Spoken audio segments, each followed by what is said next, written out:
It might not have happened this game, but I always want you to look for this, okay? When you're pushing your wave, usually, okay, the formula is like slow push into the first wave, into hard shove second, okay? If that's the formula, is this wave formula finished right now? Not entirely. Okay, what's missing? It's like not fully under the tower, I guess. Yes. And, like, she can just like hold it in that gray area where yes. Crash. Have to crash. This is the full formula. I'm Daption, an ex-pro player for Cincinnati Fear, rank 2 on support, rank 14 on ADC on the NA ladder, and a CLOL champion.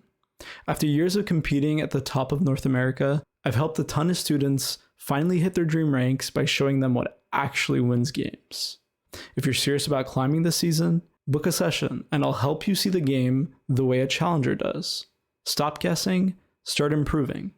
For real. So whenever you lock in Kai'Sa, I want you to think, what are the champions that are going to be diving with me? So this game specifically, unless you saw only Kennen and Yone, this would not be a Kai'Sa game, because both of those champions, sure, they're good at diving, but Yone, when he ults in, so he usually has his E to go back, and then for Kennen, he goes in, deals his entire damage, and then instantly dies if he doesn't have Zhonya's. So when you think about divers, I want you to think about champions that are going to be alive while you're diving. So a champion that would really make me want to go Kai'Sa, champions like Nocturne, champions like Vi, champions like J4, anything that dives the backline that can sustain itself while you're fighting. Diana as well, Hecarim. So you see how like these champions, for Diana, you might be thinking it's like the same thing as Kennen, but the difference between Diana and Kennen is Diana dies way slower than Kennen does.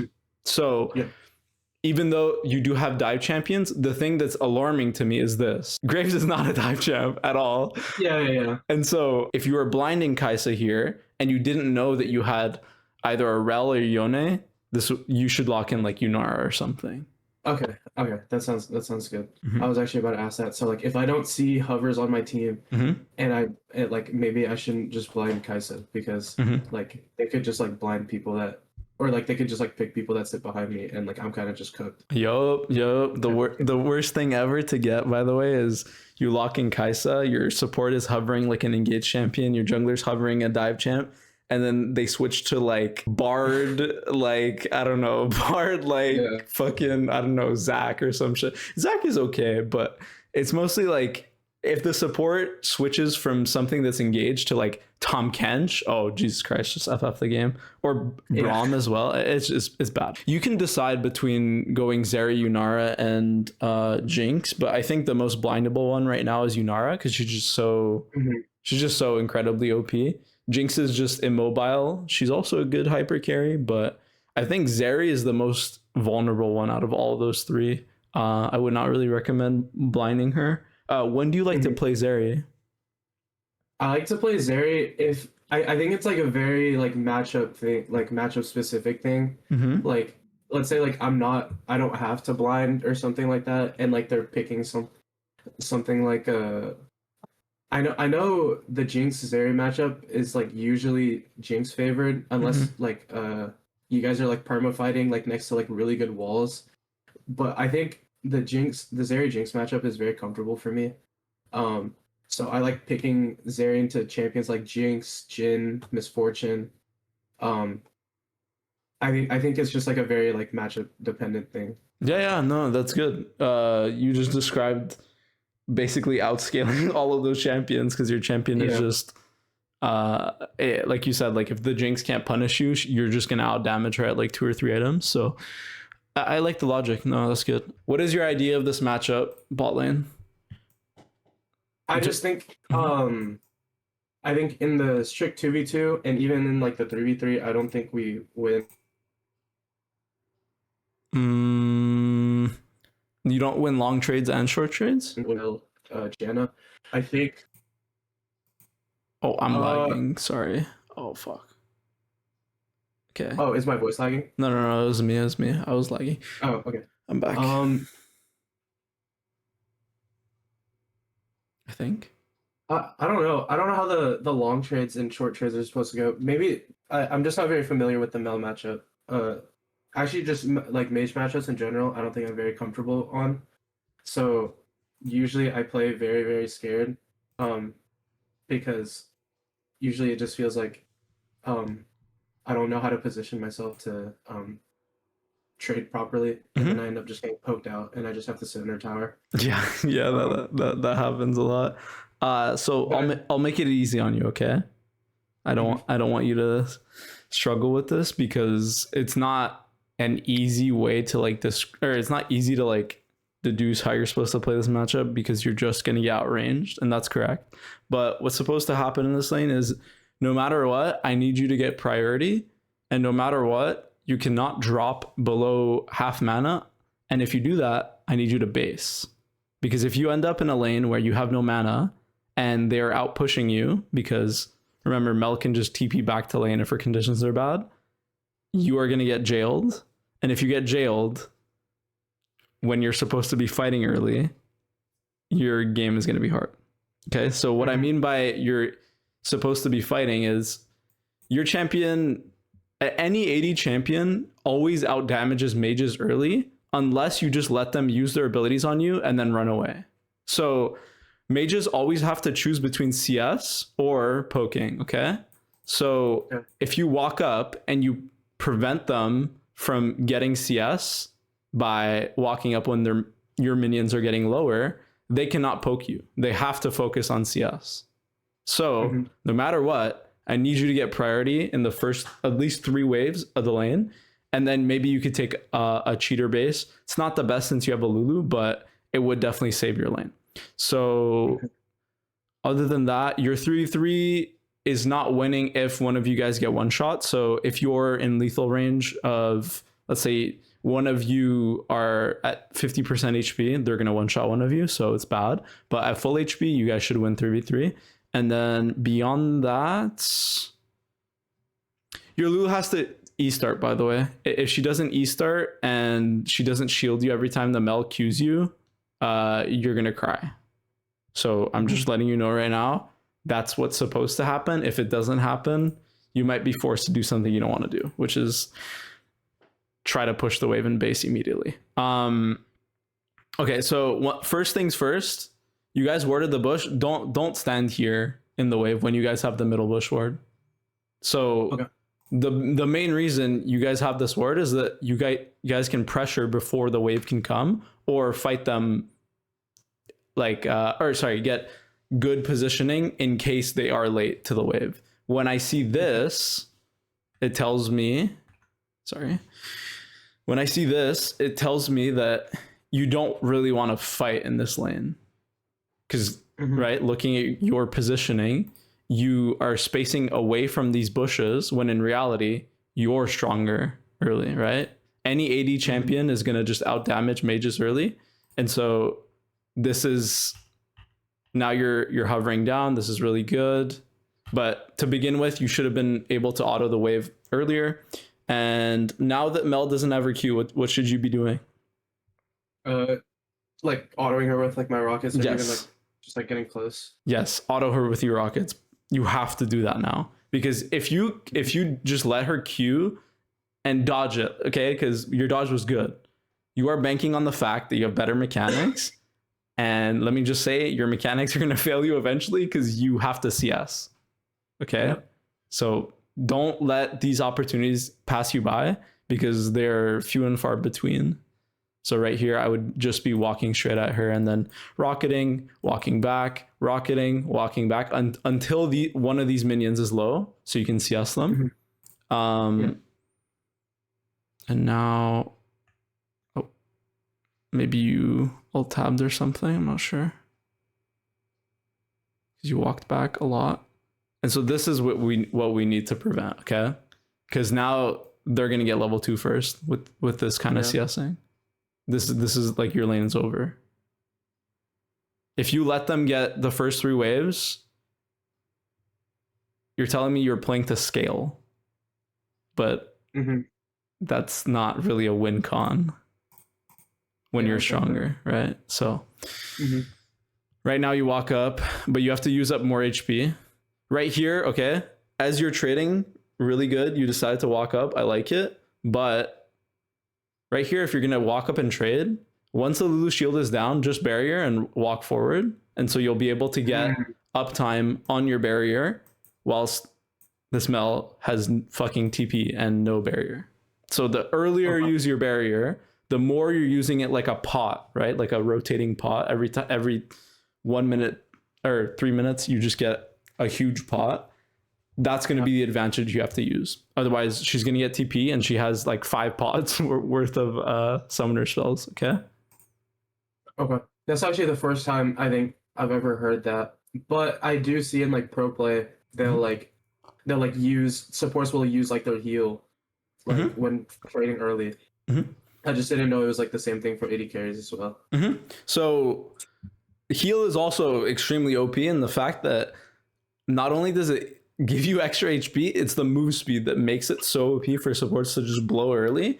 Because if you can get 2 or 3 autos just for healing, that trade is so worth it, rather than holding your heal and praying to God you have a scenario that's actually going to be like useful for you to use heal. So people, supports that understand the power of their summoner spells will use heal early to get a better trade rather than, sitting around. And so it's the same thing for ADCs, like you said. And in this lane specifically, because you don't have Ghost, okay, so I guess I'm bringing this up a little late, but I think you should go Ghost in this matchup because there's no way in hell I'm ever going to be like getting 2v2 killed by these guys. That's just me. That's like a confidence factor because I know how this lane's supposed to go. It's way better for you in scaling Ghost in general. And so Ghost works the same way, where if you're going to get a good trade, you should just Ghost early, right? Because holding on to Ghost will almost never net you like a positive fight unless you create the positive fight. And that's very difficult to do. Yeah, this is kind of like a tangent though. So at this point I feel like you're like kind of, okay. Once you get level 2, what's going on? Wait, I'm going to pause it right at the moment where you get level 2, just so that we can like get a good snapshot of what's going on. Okay. What do you want to do now? Well, I have level 2 and I know they're about to hit it as well, but the thing is the Mela just threw her Q out, so I was gonna see if like maybe I could like get some hits off. And like since I have level 2, I probably should take it upon myself to shove the wave in or like try to like push the wave in as well. Get a little more of the minions, I guess. So there's like a trade-off to both of the things that you just brought up. So you can't do both, okay? You can't walk up and hit the wave and walk up and hit the mill, okay? So you have to choose. I'll give you the breakdown, okay? So the only time you're gonna walk up and hit the wave is if you're building a big ass wave, right? So that the enemy can't walk up and hit you. They have to focus on the CS. Can you do that right now? With these minions. This one's like 3/4 HP. I don't think so. Like not necessarily. I don't think, just because. Yeah, you're right. I just don't think so. So the reason why you can't build a big wave is because the first wave of the entire game has been deleted by both you and the Mel. You cannot build a big wave if there's 3 minions here and 3 minions here in about like 2 seconds, right? So this is out of the question, right? I'm not trying to build the big wave anymore. What I'm trying to do is make sure that you're walking up to fight 4 conditions. And what I mean by that is because she used one of her abilities, you are going to ability match. Okay. Beautiful writing just for you. And the reason why is because you don't have any engage in this lane other than when they have no spells or when they're CSing minions. Okay. So the reason why the big wave is important for you to get an advantage is because they have to CS the waves, right? The reason why you should be fighting should be related to either ability matching or your support season engage. Does that make sense? Yeah. So these are the two things that you should be thinking about in lane. If you're not doing that, you're kind of hurting your chances of winning the game. Okay? Yeah. Okay. So right now you walk up for the auto. That's good. Okay. What? I forgot to tell you this actually. So the second the Mel uses her Q, this is something challenger players will immediately think of doing. You just spam ping on the way on this guy, or you just like target ping on the Mel's head. And what that'll do is it'll force your support to stop playing with her balls and walk straight at the Mel, versus right now, I just want you to like take this in. Your support has been behind you by like one entire flash for the entirety of this lane. Yeah. This is not how the lane's supposed to go. So I want you to think of ways to correct that behavior, because Lulu, okay, is a strong laner. If she doesn't take advantage of the strong laning, sometimes she can get outscaled by specific enchanters. And honestly, Janna is not bad this game in terms of scaling. She is terrible with Mel, don't get me wrong, but yeah, like the fact that you were only able to get one auto off and your Lulu got a Q off because the Mel ran in, this is legal. But anyways, now, okay, the pinging that needs to happen is like careful ping, right? Because she has her Q again, right? So you guys walked up and now you lost your ability matching. So you go back to hitting the wave and like last hitting. But this needs to go here and you need to go here. And then wait for them to use their spells, rinse and repeat. Okay? I see. All right. Yeah. It's a good rocket. So the only issue with what happened here is, so your Lulu doesn't have a Q. You should not, don't space near the Janna right now, because your Lulu has basically she has her E, right? But her E is not going to prevent the Janna from walking up to you and like QWing your head. So your only option right now is to walk this way and not walk this way, because you're going to be walking closer to this champ. And that's the last thing we want. So this click wasn't the best. And if you click in here, you're trolling. So you were clicking very, very like safe towards the alcove. I want you to just walk this way and you would never get hit by this. All right. So whenever you're scared of abilities, the bushes are your best friends. You've known these bushes since you were kids, okay? This is bestie number 1, and then this is bestie number 2. And you're going to hold onto these bushes like you're holding on to dear life. And now, okay. So you've entered the state of the game that's called I'm fucked. So what are you going to do now? What are you going to do? Well, I think I just have to base, right? Yes. And just like sack. Yes.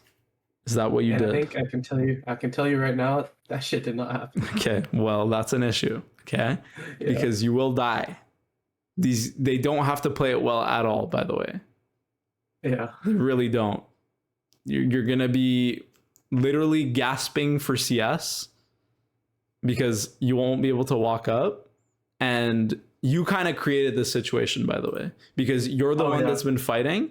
This support's been a non-factor, but you've been fighting aggressively, but you didn't do it too well on this timer. So you ended up losing all this HP. And so you can be the differentiating factor in this play rather than only pinging. So reason why I bring that up is whenever you ping, does your support always have to listen to you? Nope. Right. But when you're playing like this trade, right? You're the one controlling your mouse. So I want you to make that differentiation. Whenever you're making a mistake that is like lane losing, you have to review these. You have to see why this happened. And if you don't understand it, you can always ask me. But for the telltale sign for me is your support's been playing back the entire lane. And then she used her Q and you tried to like walk up and trade with this Janna. Even if you lost the minion here, it would be better than you losing all of your HP. You can tell that, right? But you can't tell it in the game because you don't see the abilities in your head. You have to see the abilities in your head to be able to understand that right here, you're in danger. Okay? Yeah. Is there a way that I can like improve on that aside from just like making sure that like I'm like fully like um mentally like watching everything because I feel like at some point that would get really draining for me and like I don't know how like long-term solo queue sessions would go, but it's like um make like I think I'm like a lot better at keeping track of like their CDs and stuff, but like my own supports, I think I've had this issue for a long time where like I'm not watching what they're doing and I'm more focused on what I'm doing and what they're doing more So so than like what my support has. I'll make it really easy on you, okay? As you're Mhm. clicking back here, do you have to look at your character at all? Not really, just because Right? I'm not. So what should Not you be even looking at right now as you're walking back and you're not hitting any minions? what my support is doing. Exactly. And then you would see this. So Okay. yes, it is draining, okay?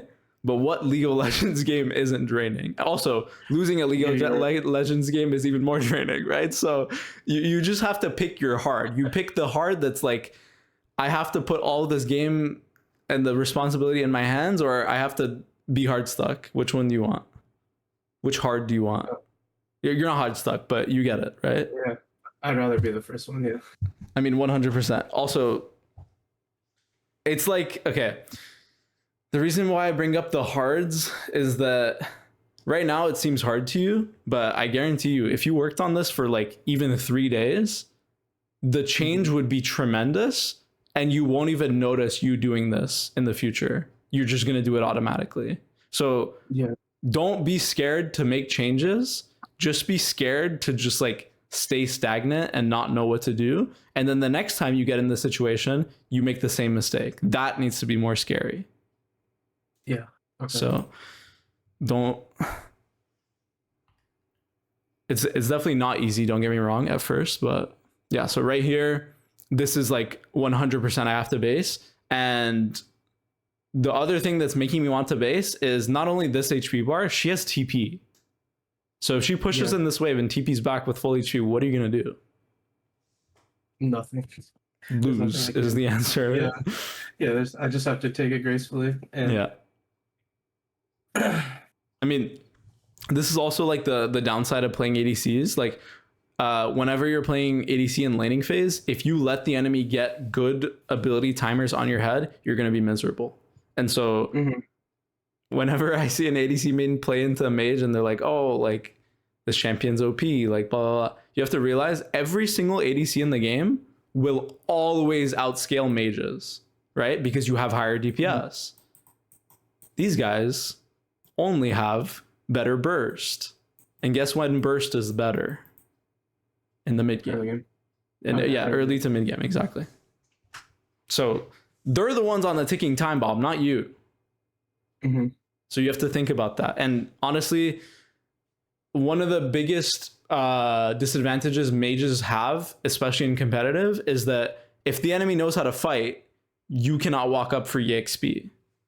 So like, I'm not even joking when I say this, like all the way back to here, like if you walk up to this bush, bait the Mel Q, this Mel has to walk all the way back to her turret until her next Q is back up. I'm not even joking. She can't play the game, right? Your autos are better than her autos, and she has no ability. She's a caster minion. Yeah. So that's the disadvantage they have. If you don't capitalize on it, it's going to feel terrible. Nice dodge, but yeah. I did nothing with it, yeah. Yeah. So yeah, you're going to die. I mean, yeah, there's no, the mistake is made already. It's completely fine. And now your wave is out pushing. Okay, so what's your plan for the next wave? I want to hear what you're thinking. I was just gonna let the wave stack, and then when Lulu gets here, I can just like crash and then either reset or get vision in the jungle. Was what my head was telling me. Okay, so I'm gonna tell you exactly why you cannot wait for your Lulu. Okay, so let's go back. So look at when they based, right? So this is 330. 333, 334. Let's see when your Lulu got into the base.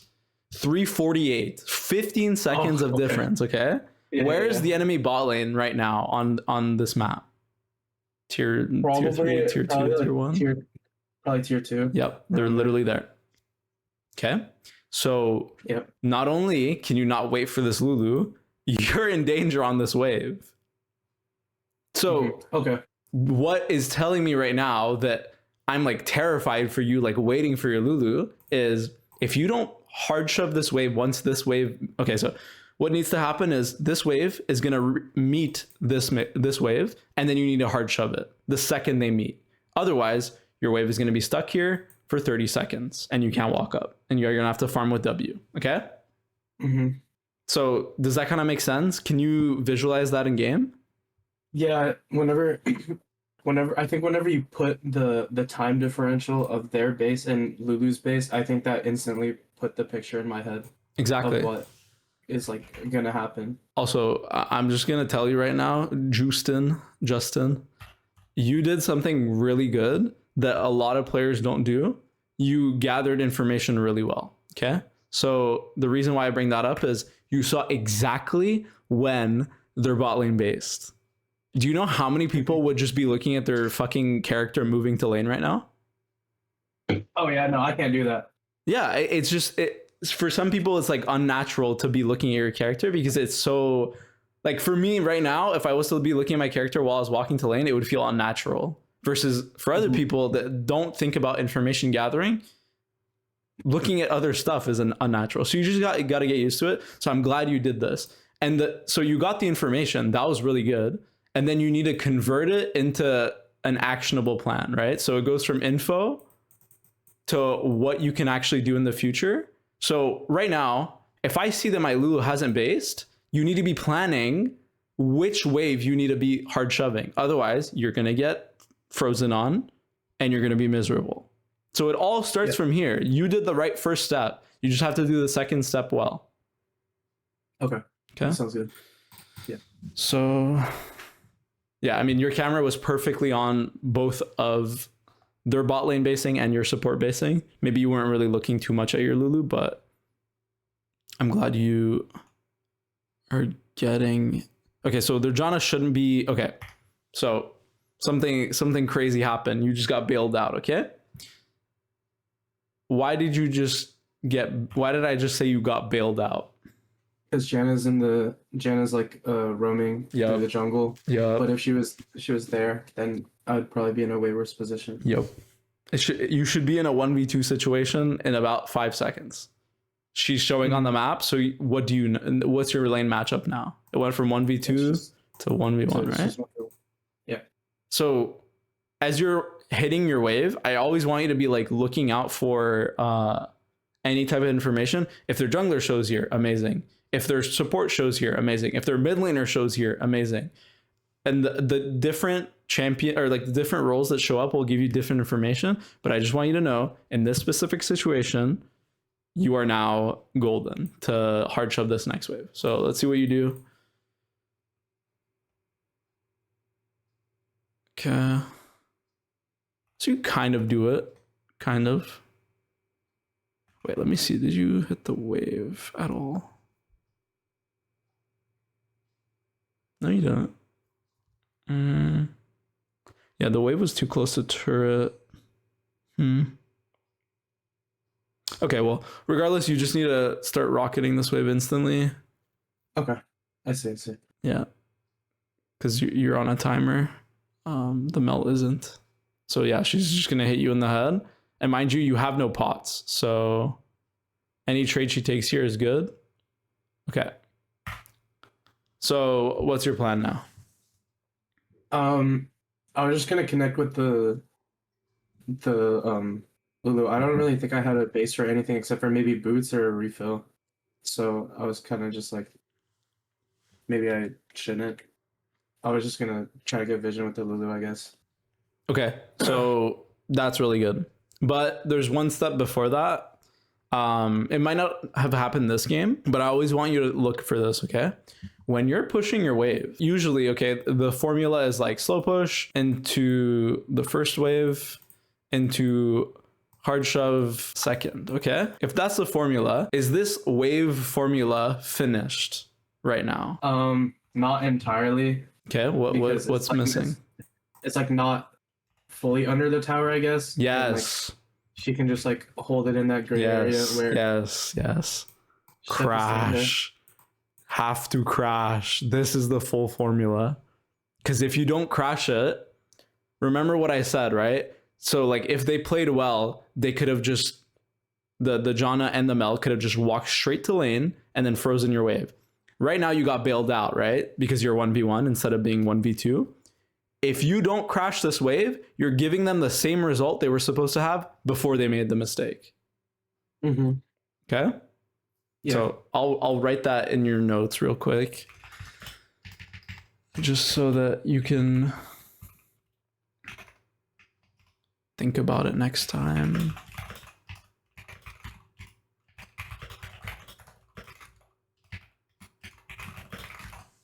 Okay. So let's see what happens. Okay, she didn't hold the wave. It's good. And now you need to go ward. That's also a good ward. Oh, okay. Okay, so I remember what happens here. Oh god. Go ahead. I think I wanna walk back here. I mean, you're gonna end up seeing it, but like I wanna walk back here on this pink ward because like I just don't think this is like ever a good idea. Okay. Especially when we don't have info on jungler. Okay. Like, the way how I think about it, right, is wherever my jungler is, especially in the early game, I just assume that their jungler is on the opposite side of the map. And like yeah, that's exactly what I was thinking at this time. And I'm just like, okay, well, Gwen could possibly be here, and I don't want to be here. But this Lulu's here, so I don't, and like she's hitting this ward, so I don't know what to do.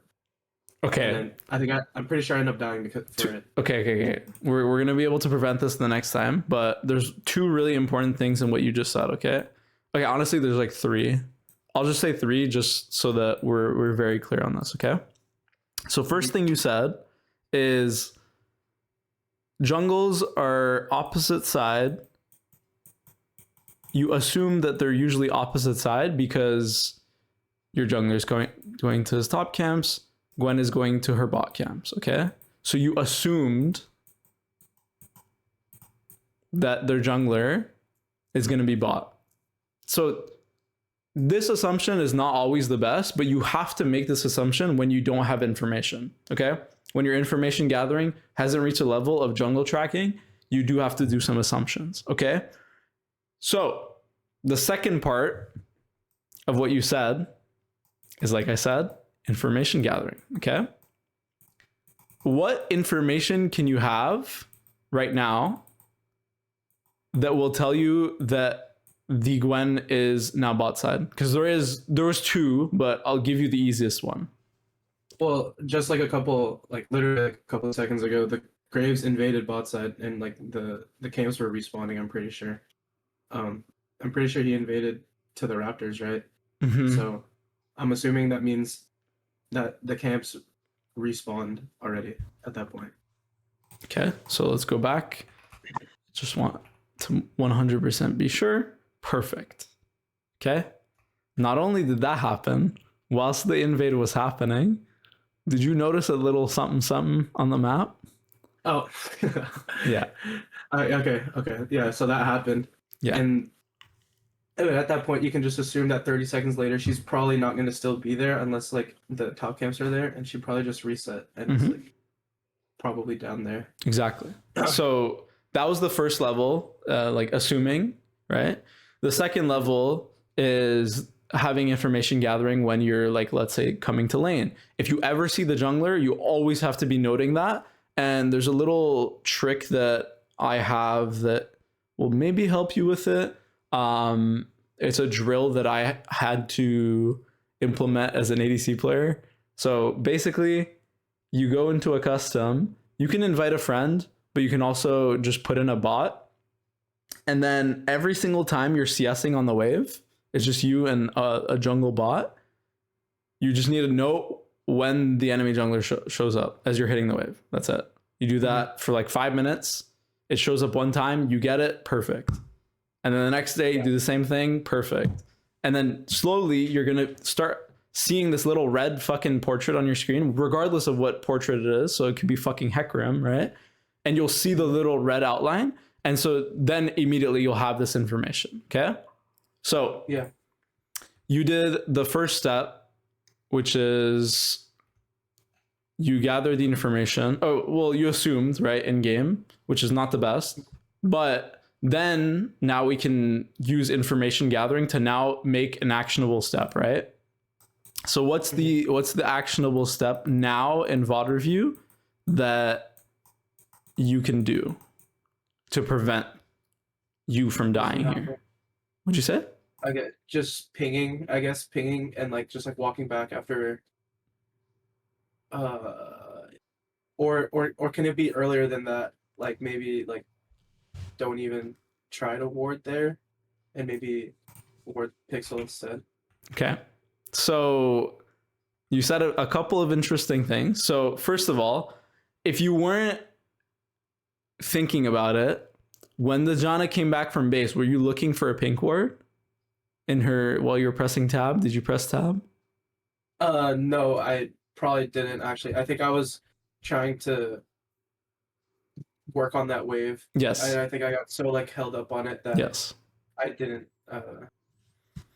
okay. Tap at all. So the reason why I bring that up is if you don't know that she has a pink ward because you didn't press tab, there's no way of you knowing that there's going to be a pink ward here. I'm not going to tell you to assume that the support buys a pink ward every base, right? That would be fake. So the first step would be whenever you see the enemy support on the map, you press tab just to see what items they got. That's another step of information gathering. It's not the immediate step I want you to take. Usually I want you to think about jungles and then the base timers, and then you can think about items and then summoner spells and ultimates, okay? So right now, you guys warded this bush, okay? That's whatever, right? But since you know that their jungler is going to be bot and your jungler is going to be top, are you ever walking up past this line? No, right? And so you don't want to walk past this line, right? So you'll feel uncomfortable, okay? Let's say you're really uncomfortable to walk past this line. And I'm going to play it in 2 seconds, okay? So right now, you're uncomfortable, okay? Right now, you're literally clicking back, right? Yeah. You're literally clicking back. Yes, the line I just told you, you're uncomfortable, okay? So the second you cross that and you start feeling comfortable, spam danger ping. Spam danger ping. You have to spam danger ping, otherwise you will die. And guess whose fault it was? Mine. Yeah, because you're the one that walked forward. The Lulu didn't put her hand over your mouse and make you click forward, right? And so even if the Lulu doesn't listen to your danger pings and dies to the tri-bush, it's not your fucking job. In the next game, you're going to get a support that is human, that listens to your pings, and then you're going to win the game, right? Because you're doing the right thing. Okay, maybe not win the game, but win this situation, okay? So the actionable step here is not on you. Well, it kind of is on you once you pass the line, but if you don't walk past the line, the actionable step is you just spam pinging, okay? When it involves other people, you have to spam ping. When it involves you, you can just do the step yourself, okay? Yeah. And then, okay, so you guys die. So I'm not gonna lie, your lane is fucking over. Yep. Yeah, I mean, there's literally nothing you can do at this point unless they fuck up. And I'm gonna look for a few more things just to make sure that we cover all bases. But this game, if you want to get out of it, I completely understand, because I would want to get out of it too, right? Yeah. And so the next time you encounter situations like these where your support is walking up and trying to hit the ward and you don't ping them off, because mind you, you knew that this entire side of the map was red, right? Your Lulu didn't know. But if you follow on her mistake, you're also making the mistake. You're complicit, right? Yep. And usually there are some players that are either stuck in their elo because they just don't understand how to play the game, and I will always be there to help. Or there are players that understand a concept but don't trust themselves enough to ping. You're the second one. Yeah. Okay. So I really want you to be like thinking about these situations as like you're either pinging or you're not involving yourself, because if you do, you're the one that's suffering, not the Lulu. You're suffering. Yeah. So you got to control your own suffering. And now you're crying tears of sadness, and I understand it. But, okay. So we're going to do the same thing. You might be tilted. You might be upset. But the game still goes on, right? And so on this timer, even if you're tilted, do you think there's a world where you guys win this game? Yeah. Okay, exactly. Why? Well, I was aware of the fact that like I outscale them, and like I was just in my head, I'm like, well, I'm in D1. That it's not like I'm playing in like GM or whatever. So people are gonna be making mistakes. I just have to be more on the lookout for it. Exactly. Okay. So I think it's just me more sitting back and waiting for people to make mistakes. Okay, that's perfect. So you're going to be on like the back pedal, but you're also, you know that you're scaling. Obviously, this is not an ideal situation, but there's one thing in specific that I want you to look at that is not related to your support, okay? There's one champion that makes your champion extremely OP. Who is it? Lulu. No. There's one more champion that makes you more OP. In this game? Yes.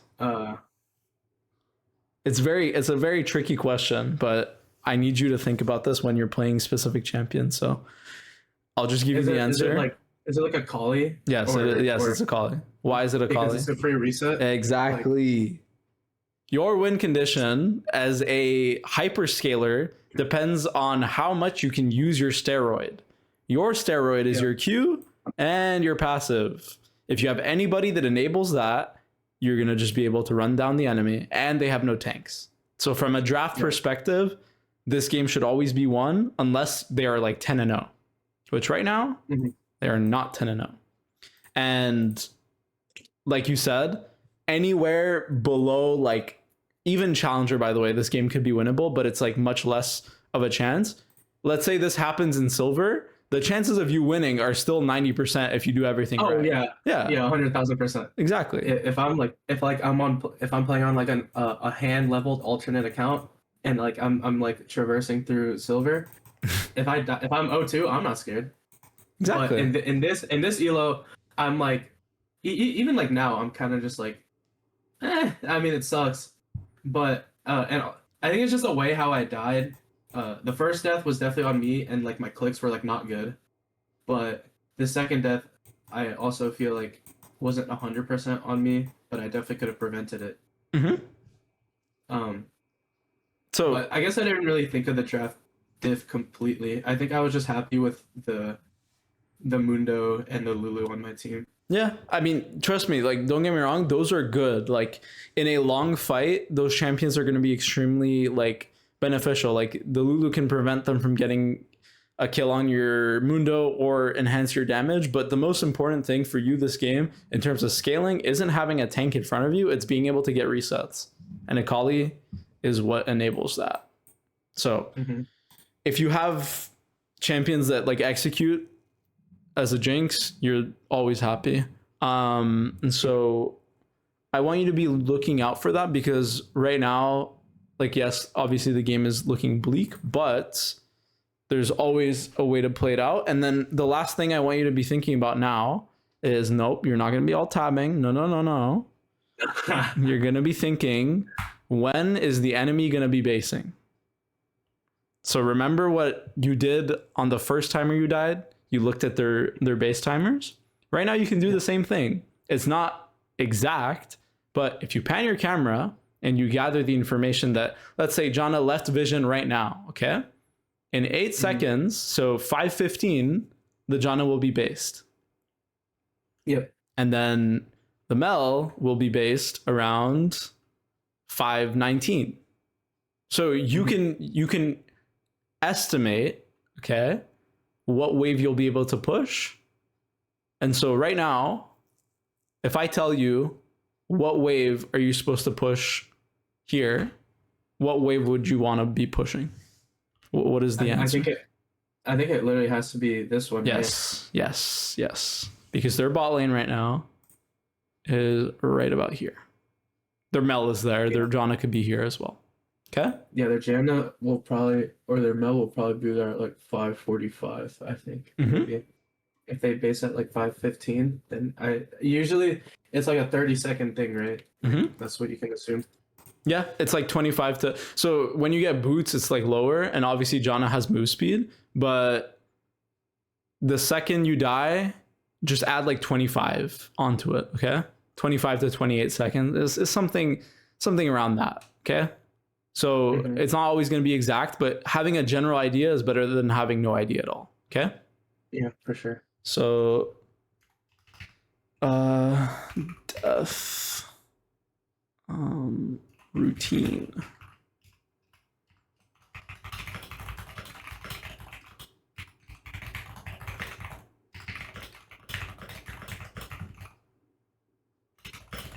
Okay.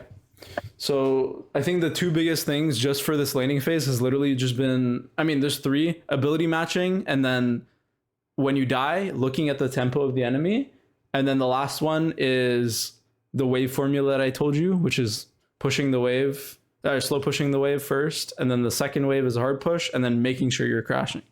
Those fundamentals, if you think about them in game and you constantly like min max what you're doing, I guarantee you can be masters or like grandmasters in no time.